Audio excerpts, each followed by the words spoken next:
कल कई संतों से बैठ करके वार्ता हुई कि बताइए मरने की बात सुनकर डर लगता है? बोले बहुत डर लगता है।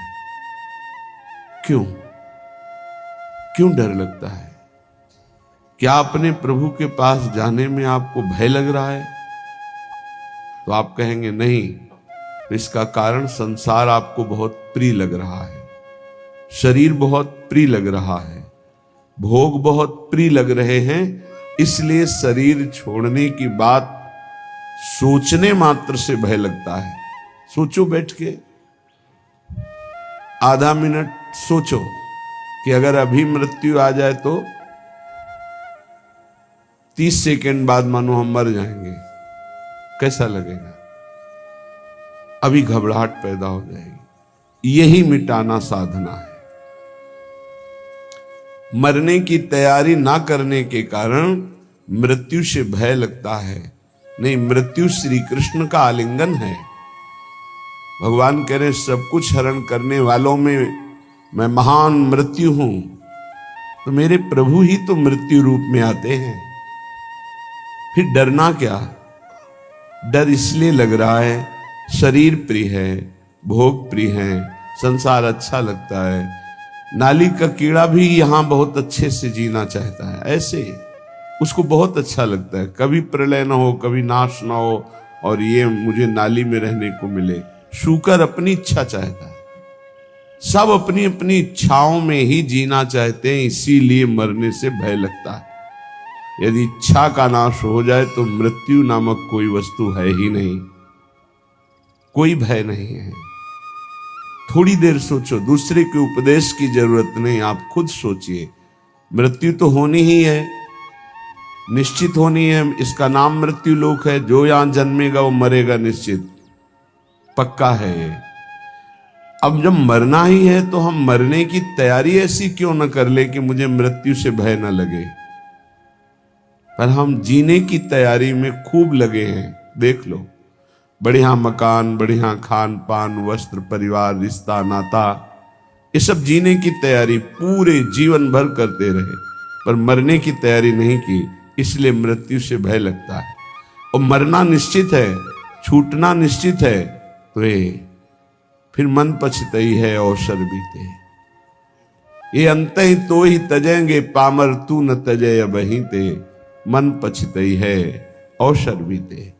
बढ़िया अवसर है, मृत्यु पर विजय प्राप्त करने का बढ़िया अवसर है। श्रीपाद प्रबोधानंद जी महाराज कह रहे हैं, सोढ़्वापि दुखानि सुदुस्सहानि त्यक्त्वाप्यहो जाति कुलादिकानि भुक्त्वा स्वापकैरपि थुत्कृतानि वृंदाटवी वासमहं करिष्ये। शुद्ध्वापि, यदि मेरे शरीर में भयानक रोग रूपी दुख हो, या बाहर विपत्ति रूपी, दरिद्रता रूपी दुख हो, तो भी मैं अब अपने लक्ष्य से विचलित होने वाला नहीं। ये मृत्यु पर विजय प्राप्त होने की तैयारी है। सोढ़्वापि दुखानि सुदुस्सहानि, जो सहा नहीं जा सकता ऐसा दुख। आप विचार करेंगे कि जो ऐसा दुख है उसमें भजन कैसे हो सकता है। गुरु कृपा से देखा है, जब ऐसा भयानक दुख होता है तो एक अंतर में कोई ऐसी जगह है जहां बिल्कुल दुख स्पर्श नहीं कर रहा होता, केवल दुख का वो दृष्टा होता है, केवल दुख को देख रहा होता है, दुख को भोग नहीं रहा होता। उस समय भी एक अद्भुत आनंद, जैसे हम सामने आग लगा हुआ देख रहे हैं दृश्य, पर हम आग से बहुत दूर हैं, ऐसा अनुभव होता है।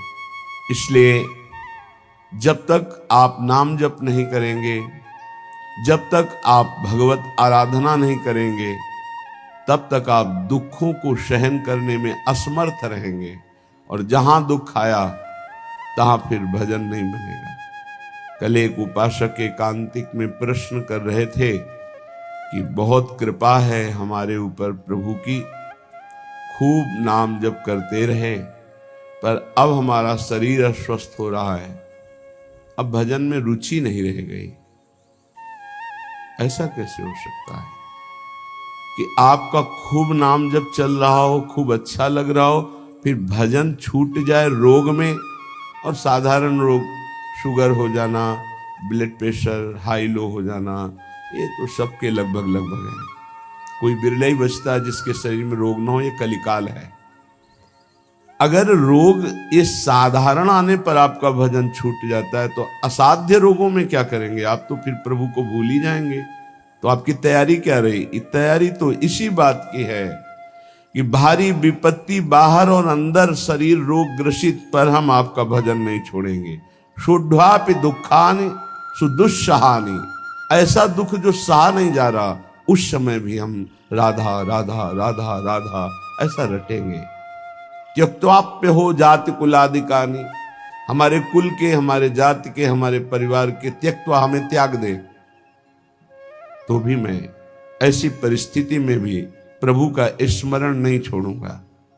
भुक्त्वा स्वापाकैरपि थुत्कृतानि, बहुत ऊंची बात कह रहे हैं कि यदि मुझे श्रीधाम वृंदावन का वास मिले, आश्रय मिले, और मुझे नीच जनों का जूठन पाना पड़े तो मैं वो पा करके रहूंगा, पर अब मृत्यु की तैयारी में कसर नहीं रखूंगा, अब मृत्यु पर विजय प्राप्त करूंगा। धाम का आश्रय लेकर सत्संग करते हुए नाम वाणी में ऐसा चित्त डुबोऊंगा कि शरीर अस्वस्थ हो तो भी भजन न रुके, भारी विपत्ति हो तो भी भजन न रुके, परिवार के लोग हमें त्याग दें तो भी भगवद आश्रय न छूटे, और हमको जूठन मांग के खानी पड़े तो भी भगवद आश्रय नहीं छोड़ेंगे। ऐसे पुरुष को परम पद की प्राप्ति होती है। इतना धैर्यवान होना चाहिए। ये छुटपुट विपत्तियां, रोग, ये हमारे पाप कर्म के प्रभाव से ही आते हैं।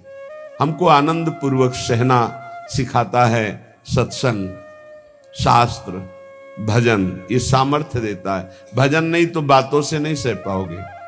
इसीलिए यावत स्वस्थमिदम कलेवरम यावत च दूरे जरा, जब तक आपका स्वास्थ्य ठीक है, वृद्धावस्था दूर है, तब तक भजन कर लो।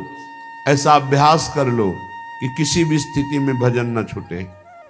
घर छोड़ने के पहले गुप्त रूप से 4-4 दिन, 5-5 दिन भोजन का त्याग करने का अभ्यास गुप्त रूप से किया, क्योंकि हमको बाहर मिले ना मिले तो हम कैसे रह पाएंगे। पहले तैयारी की जाती है। एक एक को मृत देखा, एक एक को मृत देखा, मां को, परिवार को, सबको। जब अंदर आ गया कि सब ये शरीर मृत हैं, और अंदर ही आ गया कि कई दिन भोजन न मिलने पर भी मैं भजन अपना नहीं छोड़ पाऊं, नित्य निरंतर भजन करते हुए मैं बाहर परिवार से, भोजन से, सबसे विलग होकर के भी जी लूंगा। पहले अभ्यास किया, फिर निकल पड़े। निकल पड़े तो कदम पीछे नहीं, आगे। चाहे जितनी गाली, अपमान, दुख, सर्दी, गर्मी, बरसात, हर कष्ट सहते हुए पशुवत शरीर का व्यवहार, जैसे पशु ऐसे व्यवहार, जैसे पशु के न रजाई है न कंबल है, जो मिला सो खा लिया, जहां मिला वैसे पड़ा, ऐसे शरीर। तब वो जाकर के अंदर वेदना जागृत हुई, कैसे ब्रह्मबोध हो, कैसे भगवत प्राप्ति हो। अब तो जीवन का लक्ष्य केवल भगवत प्राप्ति। तब जहां कहीं भी चित्त की वृत्ति विशेष संयोग के लिए लालायित हुई, वही रो रो कर प्रभु से प्रार्थना, प्रभु बचाओ, ऐसी वृत्तियों से बचाओ जो आपसे विमुख कर रही। बस एक ही उपाय मिला है आज तक विषयों पर विजय प्राप्त करने का, रोकर भगवान से प्रार्थना करना।